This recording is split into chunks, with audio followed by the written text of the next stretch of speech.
कि एक प्रसाद की महत्वता क्या होती है, प्रसाद क्यों लगाया जाता है, उस प्रसाद को क्यों पाया जाता है, उस प्रसाद को क्यों लाया जाता है, यह हमको शिव प्रसाद शिव महापुराण की कथा से श्रवण करने का सौभाग्य मिला।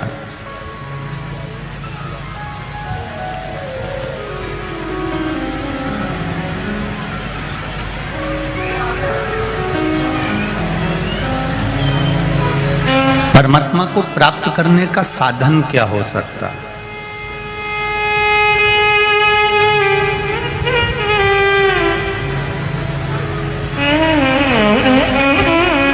पूरा जब ये मन भटक जाता है, ये मन जब विचलित हो जाता है, तब परमात्मा के चरणों में कैसे पहुंचे?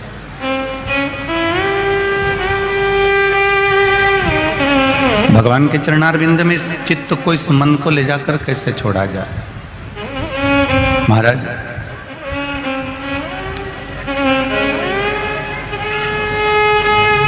गोपियों के रोम रोम में श्याम है, हनुमान जी के रोम रोम में राम है, और शंकर भगवान को एक लोटा जल चढ़ाने वाले के रोम रोम में मेरा महादेव समाया हुआ होता है।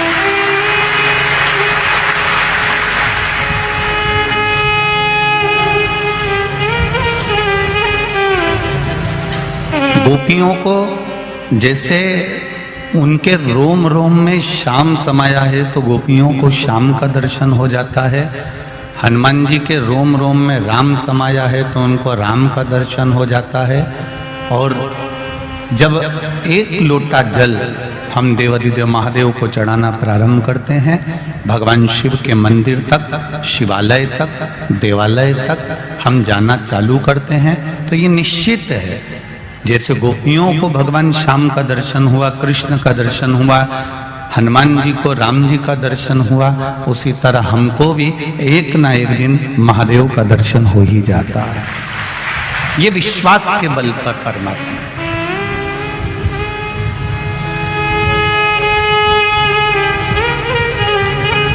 फौज में नौकरी शरीर देखकर होती है,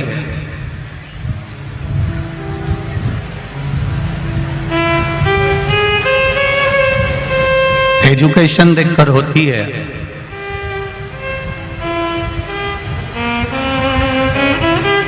पर भगवान के भक्त की जो नौकरी है, भगवान के चरणारविंद की जो नौकरी है, वो ना एजुकेशन देखकर होती है, ना शरीर देखकर होती है, ना तुम्हारा कपड़ा देखकर होती है, ना तुम्हारा आभूषण देखकर होती है, ना तुम्हारा राजसी ठाट देखकर होती है। भगवान के भक्त की जो नियुक्ति होती है, वो केवल उसका हृदय देखकर होती है, उसका मन देखकर होती है।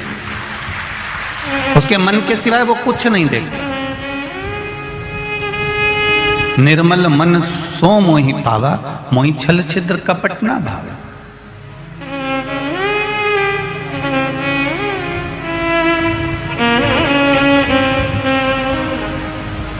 कल कथा में आपको कहा था कि किसी माता ने लिखा कि उसने पत्र में पीछे 6 लिख दिया था, और हम उसको समझ नहीं पाए थे, तो फिर हमने बाद में जाकर बहुत देर तक हम उसका स्मरण करते रहे। आखिर ये 6 का मतलब क्या होता है, तब समझ में आया कि उसका मतलब होता है हे।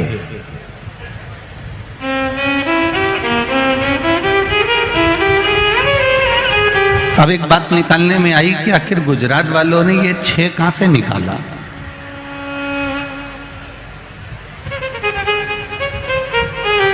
तब समझ में आया कि परम पूज्य संत शिरोमणि बैकुंठवासी भागवत के रसिक श्री रामचंद्र जी डोंगरे जी महाराज ने भागवत जी के महत्तम के 6 शब्द को यहां लेकर आए हैं। तब समझ में आया भागवत जी के महत्तम में, श्रीमद् भागवत के महत्तम में 6 अध्याय हैं, और वो पूरे की पूरे 6 अध्याय ये कहते हैं कि आत्मदेव की कथा में ये वर्णन किया कि भगवान है, पूरे महत्तम में एक बात कहते रहे कि भगवान है, भगवान रहेगा, भगवान है। पूरी भागवत के महत्तम में 6 अध्याय में हर अध्याय में भगवान के होने की उपस्थिति को दर्शाया गया है कि भगवान है। तो वो जो 6 अध्याय हैं उन 6 को यहाँ लाकर रख दिया। इसका मतलब है कि हमारा पति 6 मतलब है। अब समझ में मेरे को अच्छे से आ गया। अब गुजरात वालों गड़बड़ी नहीं होगी हो। अब समझ में आ गया कि है 6 मतलब है। मतलब जैसे भागवत जी के महत्तम में 6 अध्याय हैं, 6 अध्याय का मतलब 6 अध्याय में ये वर्णन करा गया कि भगवान है, कृष्ण है, राम है। उसी तरह अब समझ में आ गया कि गुजरात वाले 6 जब भी बोलें तो समझ जाओ कि भोलेनाथ है। अब इनका 6 केवल अकेला नहीं रहा, अब ये प्रूफ हो गया, ये बिल्कुल प्रमाणित हो गया कि भगवान फिर है बोल दिए 6 भगवान 6 मतलब भगवान अब 6। अब ये निश्चित हो गया कि मेरा देव अधिदेव महादेव 6। बस इतनी सी बात अब मेरे को गुजरात से मिल गई है। अब मैं इसको कहीं पे भी ले सकता हूँ। अब अपने को अच्छे से मिल गया। धन्यवाद गुजरात वालों को जिन्होंने मुझे सिखा दिया। बहुत बहुत धन्यवाद। अब मैं इस बात का बिल्कुल प्रमाणित हो गया कि भगवान राम 6, भगवान कृष्ण 6, भगवान दत्त 6, माँ जगतजननी अम्बा 6, तो भगवान महादेव 6। मतलब शिव इस पृथ्वी पर सदा विराजमान है और उसको पाने का सबसे सुंदर तरीका है सारी समस्या का हल एक लोटा जल। केवल शिव को पाने का ये एक आदित्य, एक आनंदित तरीका है, एक सुख।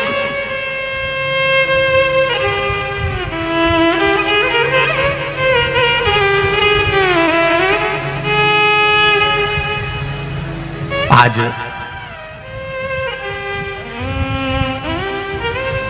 संपूर्ण देशवासियों को अनंग त्रयोदशी की बहुत बहुत बधाई हो। ये मेरे महादेव की वो त्रयोदशी है। इस त्रयोदशी पर आज सोम प्रदोष भी है। इस त्रयोदशी का मतलब अगर संसार के लोगों को मालूम पड़ जाए, ये केवल साल भर में एक बार आती है। महाराज वर्ष में केवल एक बार मार्गशीर्ष मास के शुक्ल पक्ष की जो त्रयोदशी होती है, इसको अनंग त्रयोदशी कहते हैं।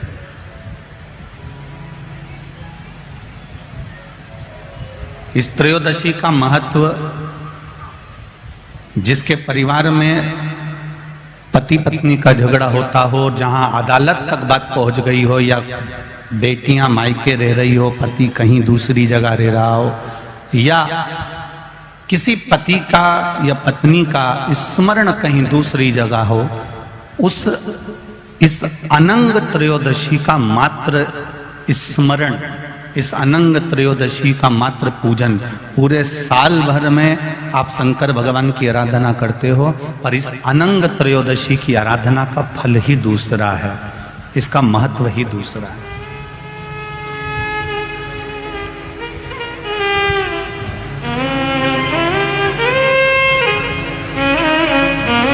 अनंग त्रयोदशी, जिस दिन केवल भगवान शंकर के शिवलिंग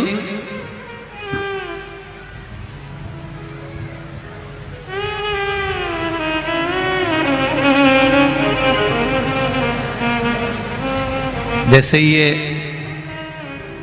जलाधारी है माता पार्वती जी का हस्तकमल, ये शिवलिंग रखा हुआ है। ये जलाधारी में से पानी बहने का स्थान, बीच में मोटी सी लाइन जहां अशोक सुंदरी विराज रही है, राइट में गणेश जी, लेफ्ट में कार्तिकेय जी, और गोल जो भाग है वो माता जी का हस्तकमल है। और ये जो शिवलिंग रखा हुआ है ये शिव का स्वरूप है।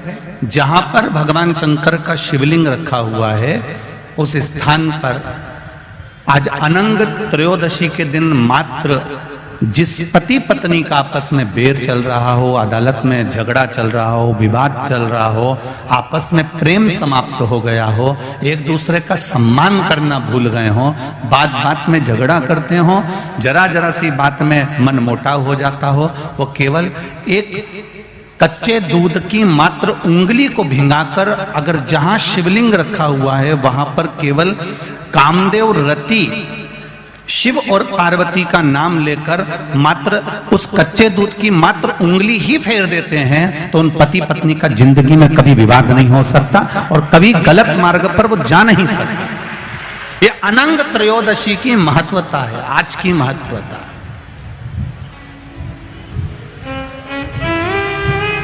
केवल साल भर में एक दिन होता है जिस दिन भगवान अपने साड़ू भाई के साथ पूजाते हैं। केवल साल भर में एक दिन होता है जिस दिन महादेव कामदेव के साथ पूजाते हैं। केवल साल भर में एक दिन होता है अनंग त्रयोदशी का दिन जिस दिन भगवान शंकर ने कामदेव को भस्म करा था और उसको अनंग कर दिया था।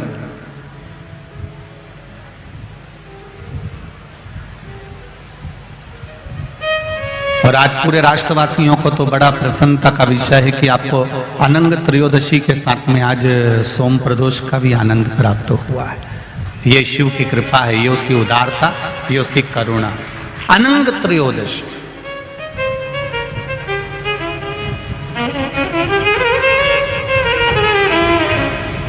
अनंग त्रयोदशी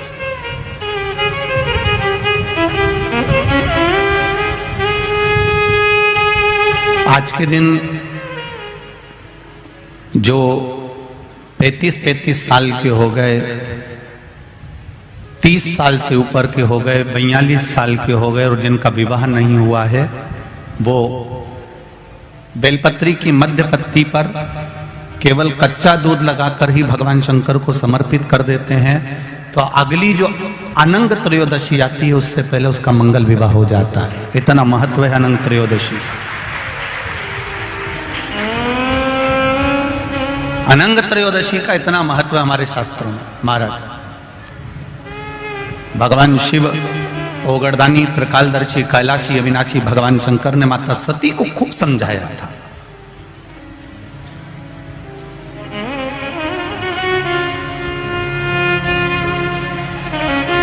और बारंबार माता सती को समझाया गया कि आप मत जाओ अपने पिता के घर में, पर सती माता नहीं मानी थी और पिता के घर चली गई थी। आखिरी में वो भस्म हो गई थी और शिव जी ने अपने तन पर वो भस्म धारण कर ली। देवादिदेव महादेव ने वो भस्म अपने शरीर पर धारण कर ली। समय आ गया, भगवान देवादिदेव महादेव नेत्र बंद कर कर अपनी साधना में, अपने तप में, अपने आनंद में, अपने राम नाम में, अपने कृष्ण नाम में डूब गए।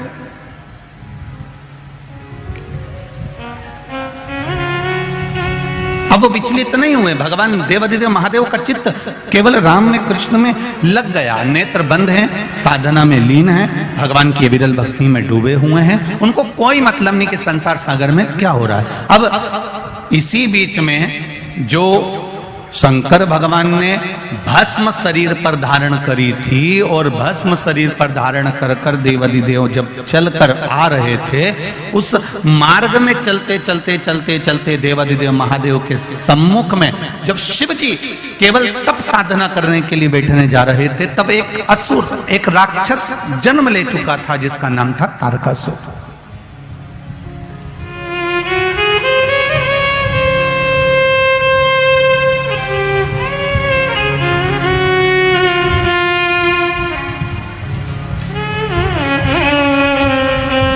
तारकासुर का जन्म हो चुका था। महाराज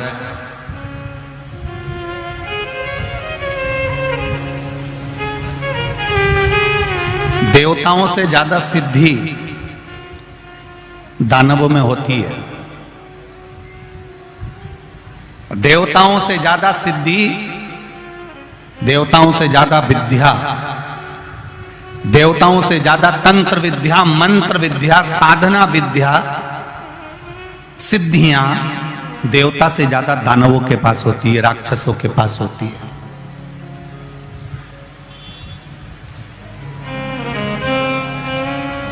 देवताओं के पास में कोई सिद्धि नहीं होती, देवताओं के पास में तो केवल विश्वास होता है परमात्मा के चरणारविंद का। एक दूसरे के प्रति देवताओं के मन में भरोसा होता है। इंद्रदेव का भरोसा है भगवान नारायण पर, नारायण का भरोसा है भगवान शिव पर, ब्रह्मा जी का भरोसा है नारायण पर, वायुदेव, पवन देव, ये जितने भी देवता हुए हैं, गरुण वरुण, जितने भी देवता होते हैं, इनका विश्वास जागृत होता है।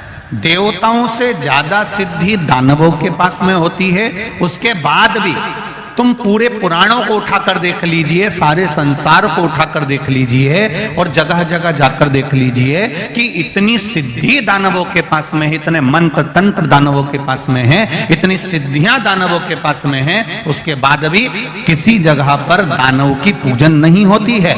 होती है तो केवल देवताओं की पूजन होती है, केवल देवताओं की पूजन होती है।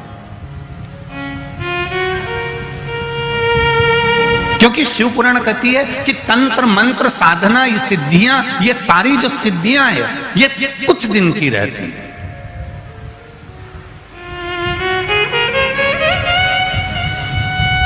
असुरों की, राक्षसों की जो सिद्धियां होती हैं, ये थोड़े दिन की होती है। पर जो विश्वास होता है, भरोसा होता है, प्रेम होता है, वात्सल्यता होती है, करुणता होती है, ये कम नहीं होती, ये और बढ़ती चली जाती है।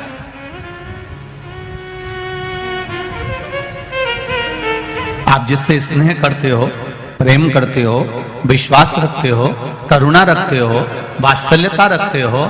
एक माता अपने पुत्र से प्रेम करती है, वात्सल्यता रखती है, करुणता रखती है, विश्वास रखती है, और बेटा कहीं चले जाए तो मां को नहीं दिखता तो बार बार विचार करती, कहां गया वो, दिख नहीं रहा।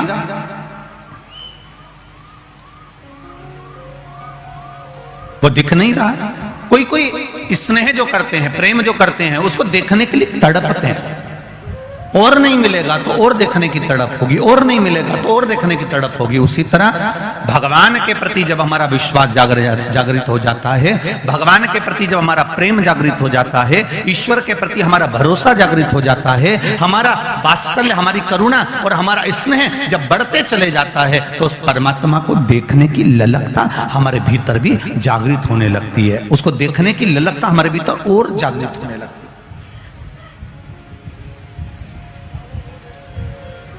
उसको देखने का मन जागृत होने लगता है। देव और दानवों में यह अंतर है कि दानवों के पास में सिद्धियां ज्यादा है, दानवों के पास में बहुत सारे तंत्र मंत्र साधना है, पर देवताओं के पास में कोई सिद्धि नहीं, कोई मंत्र नहीं, कोई तंत्र नहीं, कोई साधना नहीं। और देवताओं के पास में भले मंत्र तंत्र साधना नहीं है, उसके बाद भी आज भी संपूर्ण ब्रह्मांड में, संपूर्ण विश्व में देवता पूजाते हैं, दानव नहीं पूजाते। भले उनके पास में कितनी भी सिद्धियां हो, कितना भी बल हो, कितनी भी सिद्धियां एकत्रित करके रखे हो, कितना भी तंत्र मंत्र इकट्ठा करके रखे हो, पर वो पूजाते नहीं है। हमारे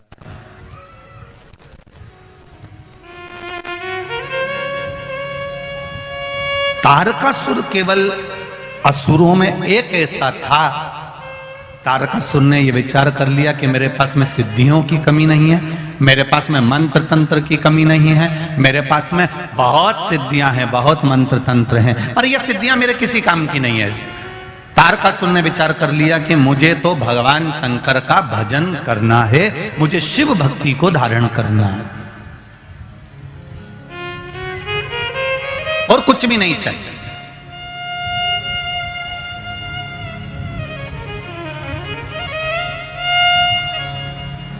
महाराज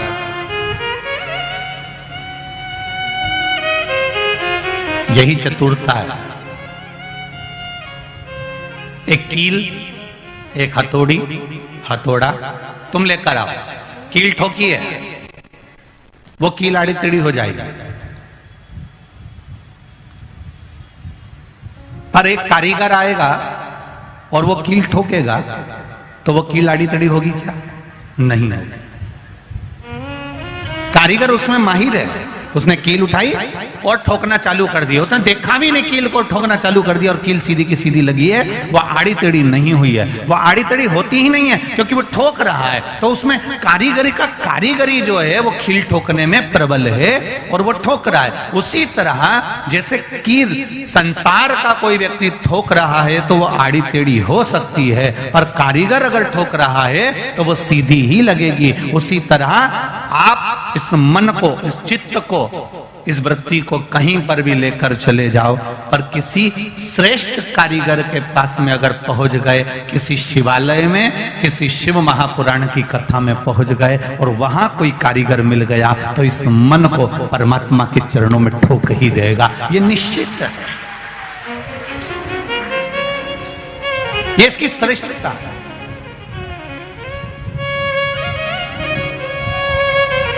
मैंने तेरे ही भरोसे, ओ बाबा तेरे ही भरोसे, हवा बिच उड़ती जावांगी, बाबा डोर हथो छड़ी ना मैं कटी जावांगी, भोले मैं तेरी पतंग, शंभो मैं तेरी पतंग, हवा बिच उड़ती जावांगी, बाबा डोर हथो छड़ी ना मैं कटी जावांगी, भोले मैं तेरी पतंग, शंभो मैं तेरी पतंग।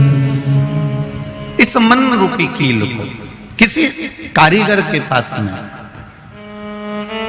किसी देवालय में ले जाकर रख दो और अच्छा कारीगर मिल गया तो वो ठोकेगा। और फिर ये कील इधर उधर नहीं जाएगी। एक पत्र आया है, देखिए।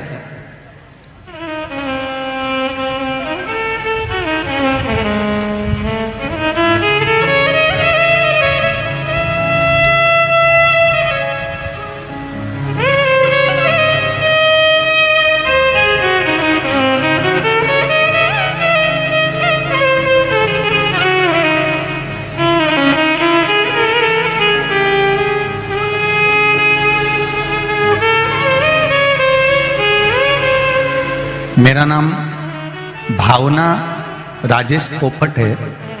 मैं मुंबई पालघर से आई हूं।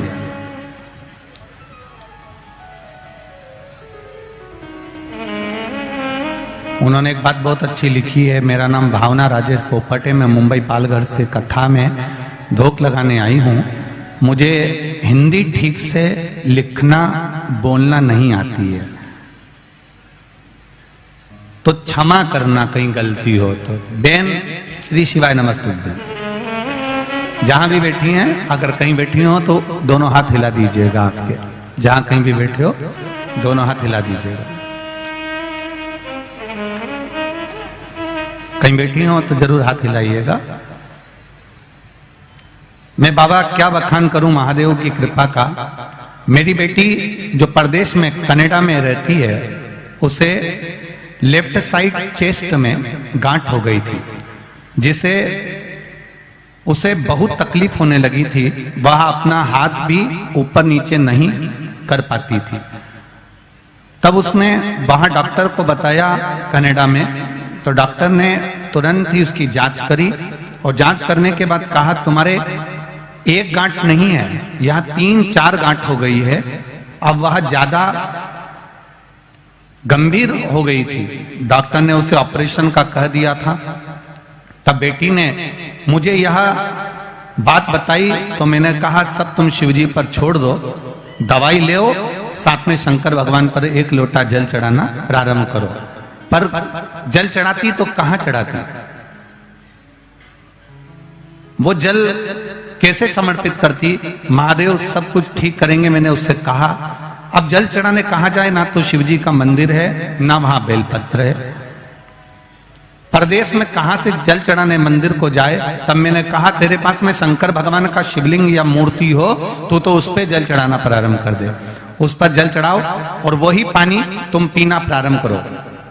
श्री शिवाय नमस्तुभ्यम का जाप करना प्रारंभ करो। जो डॉक्टर ने दवाई दी है उसको खाना प्रारंभ करो। तब बाबा, एक चमत्कार हो गया बाबा की कृपा से, मैं क्या वर्णन करूं वो भोलेनाथ जी का। जो गठान थी उसकी दूसरी बार जब जांच कराने के लिए गई तो डॉक्टर भी आश्चर्य में हैरान हो गया कनाडा का कि ये गठान गल चुकी थी, जो शरीर में 3-4 गठान हो चुकी थी। ये शिव कृपा। तेरी कृपा बिना न हिले एक भी अणु, लेते हैं श्वास तेरी कृपा से तनु तनु। एक पत्रोल बड़ा सुंदर। पहले तो बच्चे का फोटो देख लो आप। जितने लोग भी आस्था चैनल पर कथा देख रहे हैं, पहले इस बच्चे का फोटो देखें।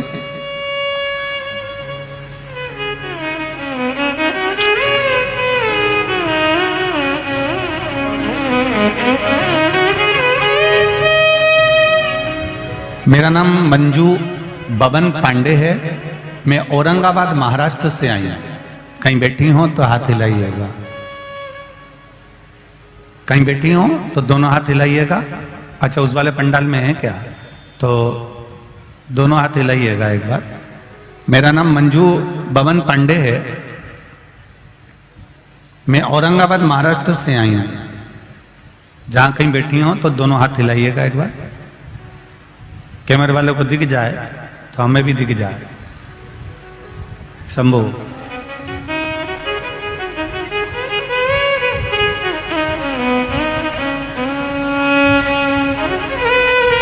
एक लोटा जल टीवी के सामने सुनी हुई कथा का क्या वर्णन करूं गुरुजी। मेरी 5 बेटियां हैं गुरुजी।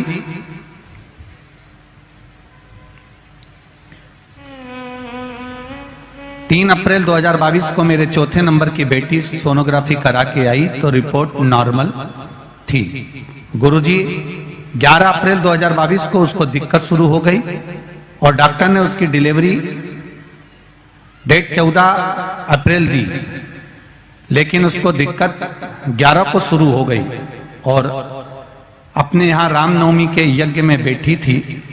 4 बजे हम उसे लेकर हॉस्पिटल लेकर गए, उसका ऑपरेशन शुरू किया। लेकिन गुरुजी जब उसके बच्चे को निकाला गया तब बच्चा रोया नहीं, उसके श्वास में तकलीफ हो गई और उसमें कुछ भी ऐसा नहीं था कि वो हिल रहा था। डॉक्टर ने फेफड़ों में दिक्कत बता दी। ऐसा कहा इसको तुरंत दूसरे हॉस्पिटल में ले जाओ। हम एक हॉस्पिटल छोड़कर दूसरे हॉस्पिटल में 6:30 से लेकर 7:30 तक हॉस्पिटल घूमते रहे, पर कोई झेलने को तैयार नहीं था क्योंकि बच्चा रोया भी नहीं था, श्वास भी नहीं थी। हर तरह से हम परेशान हो गए। तब श्री शिवाय नमस्तुभ्यम का जाप करना प्रारंभ करा। मैंने अपने तीसरे नंबर की बेटी से कहा कि तुम जाओ और शिवजी पर 1 लोटा जल चढ़ाओ और वो जल लाकर तुरंत दो। बेटी ने जल लाकर शंकर भगवान का चढ़ाया हुआ जल लाकर दिया और बाबा की कृपा से, शिव की कृपा से वो जल हाथ में लेकर जब फेरा गया, बाबा की कृपा से बच्चे ने 11:30 पर रोना प्रारंभ करा और बाबा की करुणा ऐसी हुई कि वो बच्चा अब स्वस्थ है। उसका फोटो भी लगाया है गुरुजी, और जिस समय वो हालत गंभीर थी उस समय भी लगाया है। उसकी सारी रिपोर्ट लगा रही हूं उस बच्चे की कि उसके फेफड़े आदि कुछ भी काम नहीं करते थे, यहां तक उसके एक्सरे आदि सब लगाए गए हैं, पूरी रिपोर्टें लगाई गई है।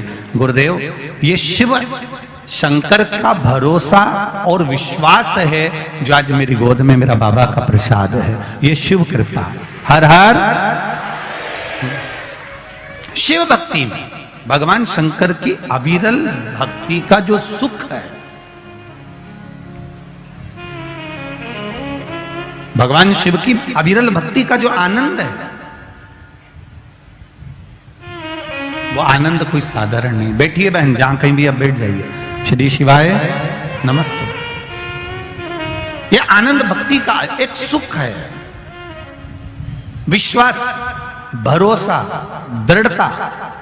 फिर निवेदन करूंगा, देवों से ज्यादा बल दानवों में है, देवों से ज्यादा सिद्धियां दानवों के पास में है, देवों से ज्यादा तंत्र मंत्र साधना दानवों के पास में है। उसके बाद भी पूरे संसार में, पूरे विश्व में कहीं दानव की पूजन नहीं होती।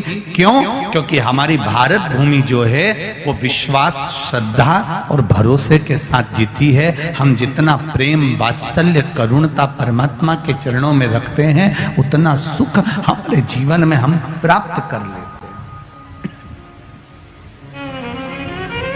उतना सुख हम प्राप्त करें।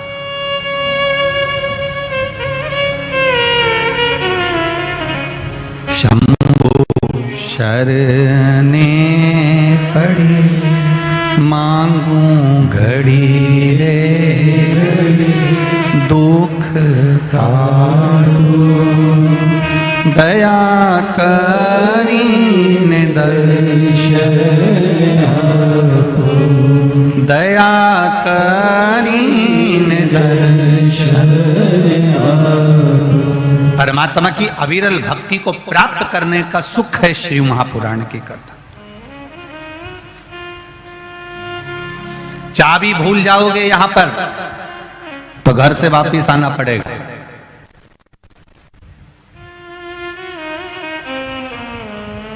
एक बात बहुत ध्यान लगा कर सुनना, चाबी की याद कब आती है?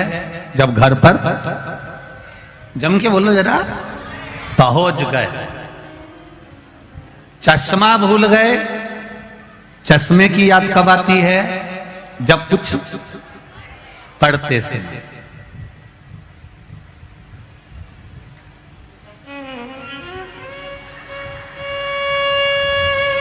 ये बत्ती सी तुमने नई नई बनवाई और डब्बी में रख ली, कथा में आ गए, सोचा प्रसाद मिलेगा तो खाऊंगी, और वो बत्ती सी तुम्हारी कहीं फ्रिज में भूल गए या कहीं रह गई। अब कुछ खाने का समय आया तो याद आई कि नहीं आई? मेरी बत्ती सी कहाँ है?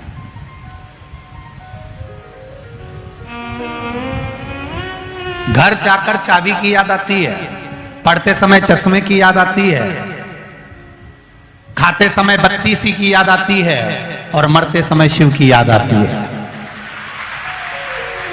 अंतिम बिंदु होता है जब एक्सीडेंट हो गया, ऑपरेशन की समय आ गया, बीपी शुगर गड़बड़ हो गए, कुछ काम बिगड़ गया, तब पंडित जी को फोन लगाया, महाराज जी महामृत्युंजय का जाप बिठा दो, मेरी बहू की तबीयत ठीक नहीं है। पंडित जी मेरे बेटे का एक्सीडेंट हो गया, महामृत्युंजय का जाप बिठा दो। पंडित जी ऐसा हो गया, महामृत्युंजय का जाप बिठा दो। अब कोई भी ये नहीं कह रहा कि कनक धारा का पाठ बिठा दो, श्री सूक्त या पुरुष सूक्त का पाठ बिठा दो।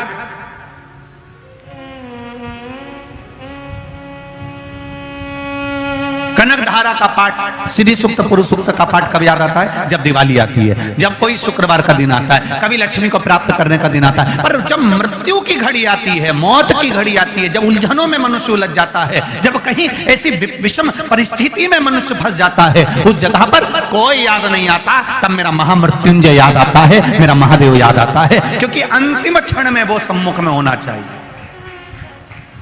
अंतिम क्षण में वो सामने होना चाहिए। और अंत समय प्रभु, सब बोलो जरा जम के बोलो, आना वचन दिया तो निभाना पड़ेगा। आए ना आए प्रभु कुटुंब कबीरा, अंत समय प्रभु आना पड़ेगा। वचन दिया तो निभाना पड़ेगा। भगवान अंत समय में तुझे आना ही है, अंत समय में दर्शन देना ही है, ये निश्चित है। तो अंतिम बिंदु में जब परमात्मा याद आएगा, घर गए चाबी याद आई, पढ़ते समय चश्मा याद आया, खाते समय बत्ती सी याद आई, और मरते समय शिव याद आया कि कोई महामृत्युंजय का पाठ बिठा दो, मेरा यहाँ ये तकलीफ आई है, महामृत्युंजय का अनुष्ठान करा दो। शिव को याद कब करा गया? जब अंतिम घड़ी आई, अंतिम क्षण आया, अंतिम पल आया। और शिव महापुराण की कथा कर रही है, अगर अंतिम क्षण में आप शंकर भगवान को याद कर रहे हो, उससे अच्छा है पहले ही चाबी को संभाल के रख लेते, पहले ही चश्मे में डोरी लटका के रख लेते, और पहले ही बत्तीसी को अपने बैग में रख लेते। उसी तरह महादेव को एक लोटा जल प्रतिदिन चढ़ा लेते, तो ये दिन ही नहीं आता, ये दिन ही नहीं आता, ये तकलीफ ही नहीं आती।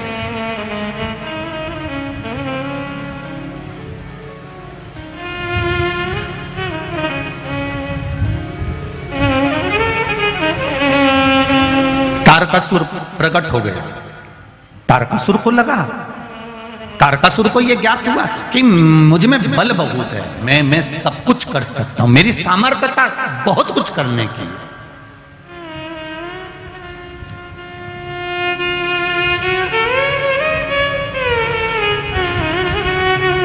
संसार में जितने लोग जन्मे हैं ना,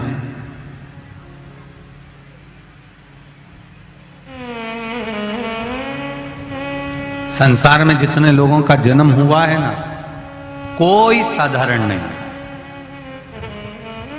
सब भगवान की कृपा से जन्मे हैं, सब भगवान की करुणा से जन्मे। बस थोड़ा सा तालमेल मिलाने की जरूरत है। इतने चतुर चतुर लोग संसार में हैं, इतने विद्वान विद्वान लोग संसार में हैं, उसके बाद भी भूल कर जाते हैं परिवार में रहकर। पाँव में जब चप्पल पहनते हैं तो दोनों चप्पल का नंबर एक ही रखते हैं, दोनों चप्पल का नंबर एक ही रखा। 8 नंबर की चप्पल आती है तो इस पाँव में भी 8 नंबर पहनेंगे, इस पाँव में भी, बोलते जाओ जरा, 8 नंबर पहनेंगे। हो सकता है तुम्हारे बड़ोदरा में ऐसा होता हो कि इसमें 9 नंबर, इसमें 8 नंबर, तो बात दूसरी। पर हमारे यहाँ तो नहीं होता, हमारे यहाँ तो अगर 7 नंबर की चप्पल है तो दोनों 7 नंबर की है, 8 नंबर की है तो दोनों 8 नंबर की है, 9 नंबर की है तो दोनों 9 नंबर की है। और अगर एक चप्पल दूसरे नंबर की पहनकर चल लो तो बहुत लंबा चल सकते हो क्या? एक 8 नंबर की पहन लो और एक 9 नंबर की पहन लो, तुमसे कोई कह दे जाओ जरा यहाँ से वहां तक चले जाओ, चल सकोगे? नहीं, या तो चप्पल काट लेगी या फिर चलने में तकलीफ आएगी, पाँव दुखेगा, कुछ ना कुछ प्रॉब्लम खड़ी हो जाएगी। अब इतनी विद्वत्ता सब में है कि चप्पल एक ही नंबर की होना चाहिए। अगर एक चप्पल 8 नंबर की और एक 9 नंबर की है तो बहुत लंबा नहीं चल सकते। उसी तरह परिवार में रह रहे हो, घर में रह रहे हो, तो निवेदन है पति पत्नी जब दोनों साथ रहें, भाई भाई जब साथ रहें, देवरानी जेठानी जब साथ रहे, सास ससुर जब साथ में रहें, बहुएं अपने परिवार के साथ में रहे, तो निवेदन है जैसे चप्पल 1 नंबर की होती है, जब आप अपना मायका छोड़कर ससुराल में आ जाओ, आप कौन से नंबर की चप्पल रखते हो, कितना क्रोध रखते हो, कितना वाणी में क्या रखते हो, उससे कोई मतलब नहीं होना चाहिए। अब ससुराल में आ गए हो तो चप्पल का एडजस्टमेंट कर कर चलना, अर्थात अपने को उनके नंबर से मिलकर चलना पड़ेगा, तब जाकर लंबा चल सकते हो। अगर इससे मिलकर नहीं चले तो थोड़ा जाने के बाद में अदालत पहुंच जाओ।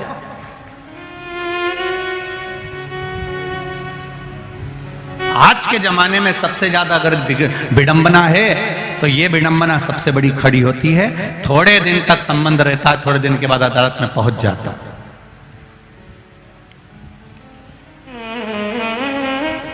बड़ा दुख होता है कि पिताजी ने 25 लाख 50 लाख खर्च करा, 40 लाख खर्च करा, 10 लाख खर्च करा, पिताजी ने बेटी के विवाह में खर्च करा, उधर बेटे के विवाह में खर्च करा, दोनों का नंबर नहीं मिल पाया, बहुत लंबा नहीं चल पाया,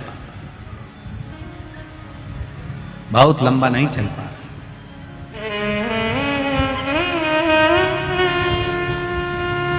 उसको मिलाने का प्रयास करिए।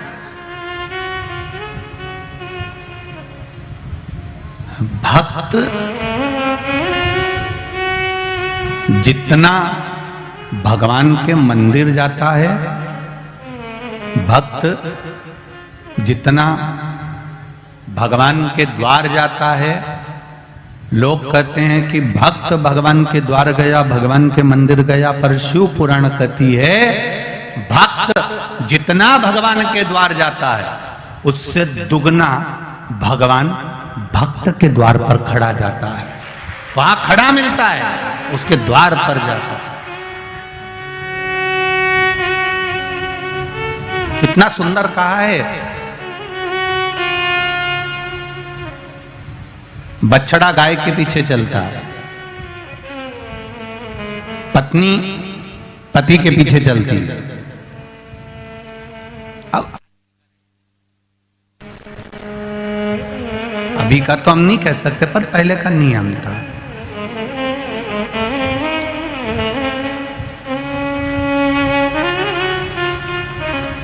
पहले का एक बहुत नियम था कि पत्नी पति के पीछे। एक हमने पहले भागवत जी में एक लीला श्रवण करी थी भगवान कृष्ण की, कि एक गोपी भगवान को बहुत बहुत घर जा जाके रोज चोरी का इल्जाम लगाती थी, रोज प्रतिदिन रोज चोरी का इल्जाम लगाए।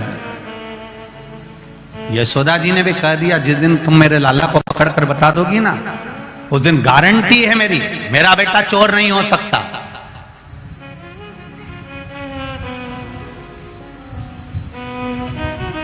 इसने भी कह दिया।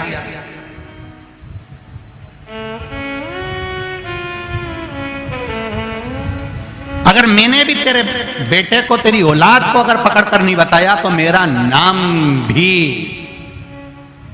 कमला बाई नहीं।